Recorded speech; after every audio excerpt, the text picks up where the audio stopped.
Everyone in the office thought Mia was just dreaming too big. She was the quiet intern who stayed late, asked too many questions, and scribbled business ideas in the margins of her notebooks. But one person in particular made it his mission to bring her down: Jason, a senior manager known for his arrogance and quick insults. "You'll never make it," he told her during one team meeting, loud enough for the room to hear. Laughter followed, and Mia sat there, pretending it didn't sting. But deep down, something had shifted. That moment lit a fire in her. Over the next few months, she worked in silence, learning, saving, building.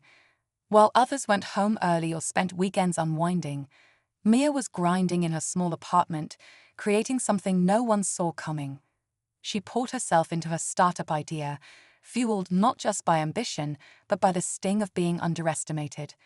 The same people who rolled their eyes at her now whispered about how fast her project was growing. Jason, he hadn't changed. Still smug, still dismissive, until one Monday morning when everything flipped. A merger, new ownership. And suddenly, he was called into the conference room by her. His jaw tightened when he saw who was sitting at the head of the table. That was the moment he realized everything had changed, but it wasn't even the biggest shock waiting for him that day. What happened next would leave everyone speechless. Jason stood frozen at the door, still processing what he saw. Mia, the same intern he used to brush off like she didn't matter, now wore the confidence of someone who had built something powerful. Her posture was calm, her eyes sharp, and the room instantly fell silent when she spoke. The company's leadership had changed overnight, and no one had seen it coming. Rumors about a private tech acquisition had been swirling, but no one imagined Mia was behind it. Back when she first started, Mia had spent her lunch breaks learning about coding, business development, and networking. She quietly launched a tech platform that addressed a gap in the remote workforce market, something Jason once called a waste of time. But she didn't need his approval. She bootstrapped it with everything she had, partnered with former colleagues who believed in her, and grew her platform faster than anyone expected. By the time the investors noticed, she had already scaled up. The buyout of the parent company, Jason's company, was just business. But for her, it meant more. As she flipped through the presentation slides, Mia mentioned the leadership realignment. Jason's name came up, and the tension in the room grew. He shifted uncomfortably, trying to mask his nerves. No one dared to speak as she paused, letting the silence say what she didn't have to. This wasn't just a career shift, it was a full-circle moment, and the room knew something major was about to drop. Jason's thoughts raced as Mia continued her presentation. Her voice was steady, but each slide felt like a quiet reminder of how far she'd come and how far he'd fallen behind.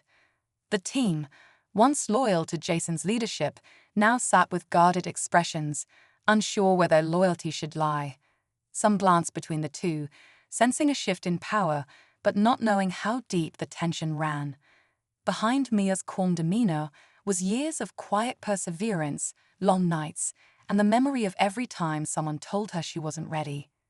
Meanwhile, Jason couldn't stop thinking about the email he'd ignored 2 years ago. Mia had reached out for feedback on her startup idea.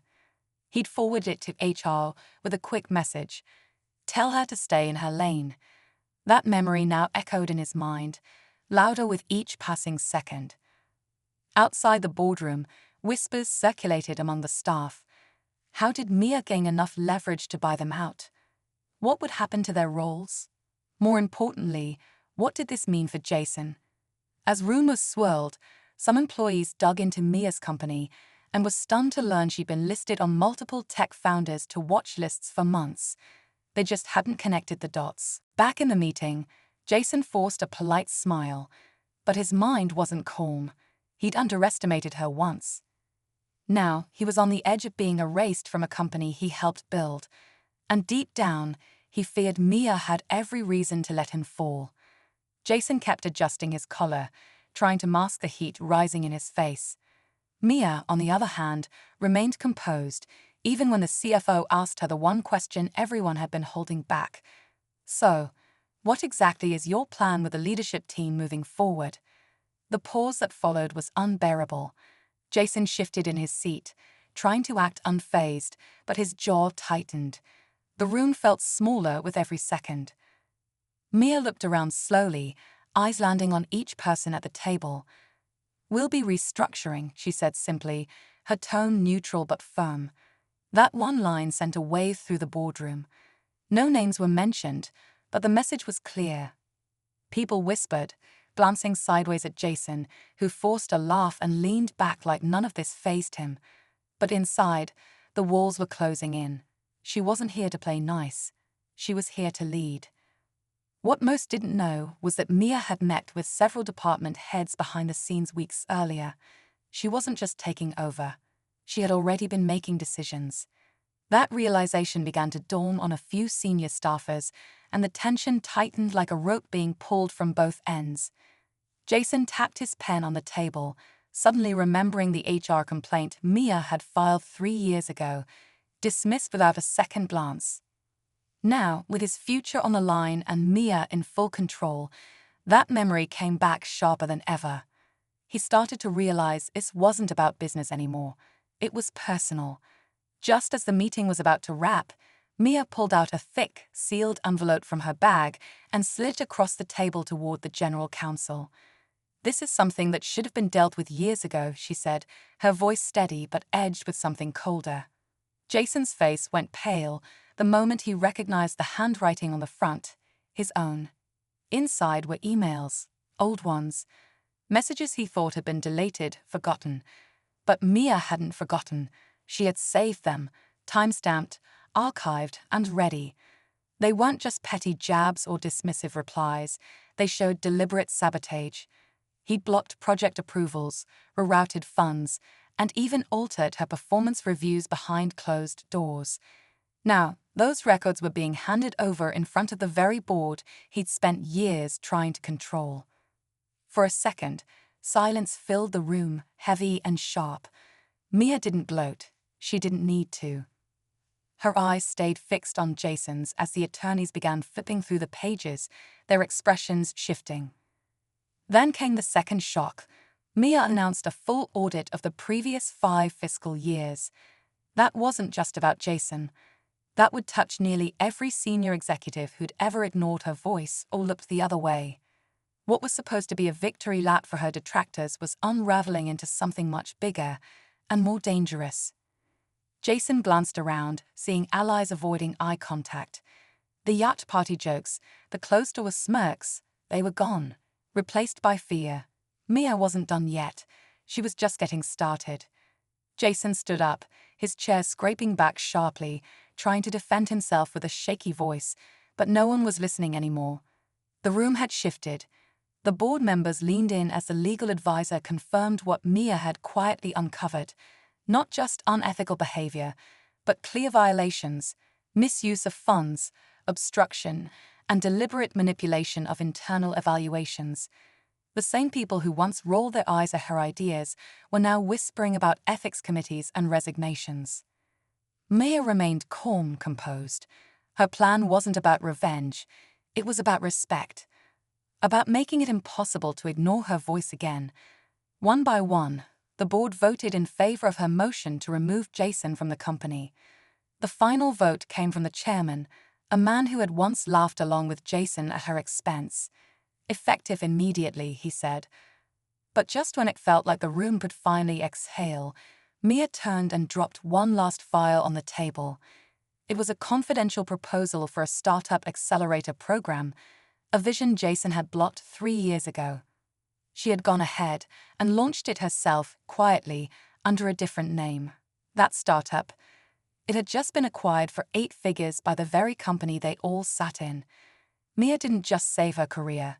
She had outpaced them entirely. As Jason was escorted out, the younger employees in the back glanced at Mia with something new in their eyes. Not just respect, but hope. Because now they knew, ambition in the right hands changes everything. In the days that followed, the energy around the office shifted. For the first time, people were speaking up without fear, pitching bold ideas, and collaborating across teams. Mia's leadership brought something that had been missing for years: trust. She didn't just step into Jason's role, she redefined it. Weekly open forums replaced closed-door meetings. Interns who were once invisible now felt seen. The very culture that had pushed her to the sidelines was finally catching up to her vision. She reinstated the mentorship program she once pitched and handpicked a team to expand the startup accelerator that had stunned the board. Quietly, she reached out to women and young professionals who had left the company feeling unheard. Some returned. Others simply wrote to thank her. One message from a junior designer who had quit after being mocked in a meeting simply read, "Thank you for staying when it would have been easier to walk away." And as for Jason, he faded into the background of industry news, a name quickly forgotten. But Mia? She was everywhere, from panel discussions to magazine covers, though she never let the spotlight define her. Her story became more than a personal win. It was a reminder that success isn't just about titles or revenge. It's about proving that grace, resilience, and hard work can rewrite the ending. Because sometimes the best way to silence doubt is to become the one signing the checks. And Mia had done exactly that, on her own terms.